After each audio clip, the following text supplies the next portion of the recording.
First and Last Things.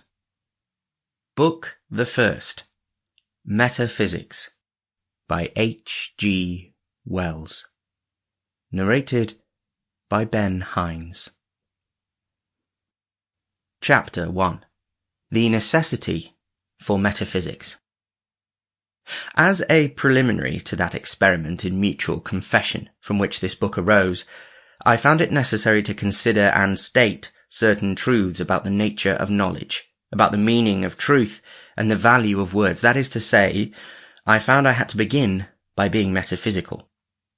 In writing out these notes now, I think it is well that I should state just how important I think this metaphysical prelude is. There is a proper prejudice against metaphysics as something at once difficult and fruitless, as an idle system of enquiries remote from any human interest. I suppose this odd misconception arose from the vulgar pretensions of the learned, from their appeal to ancient names and their quotations in unfamiliar tongues, and from the easy fall into technicality of men struggling to be explicit where a high degree of explicitness is impossible. But it needs erudition and accumulated and alien literature to make metaphysics obscure, and some of the most fruitful and able metaphysical discussion in the world was conducted by a number of unhampered men in small Greek cities, who knew no language but their own, and had scarcely a technical term. The true metaphysician is, after all, only a person who says, "Now let us take a thought for a moment before we fall into a discussion of the broad questions of life, lest we rush hastily into impossible and needless conflict. What is the exact value of these thoughts we are thinking, and these words we are using?" He wants us to take thought about thought.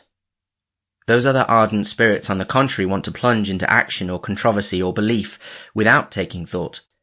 They feel that there is no time to examine thought. While you think, they say, the house is burning. They are the kin of those who rush and struggle and make panics in theatre fires.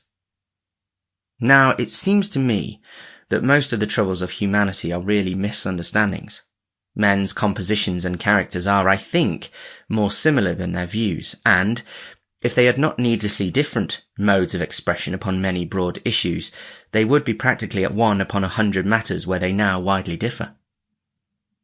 Most of the great controversies of the world, most of the wide religious differences that keep men apart, arise from this, from differences in their way of thinking. Men imagine they stand on the same ground and mean the same thing by the same words, whereas they stand on slightly different grounds, use different terms for the same thing, and express the Sample complete. Ready to continue?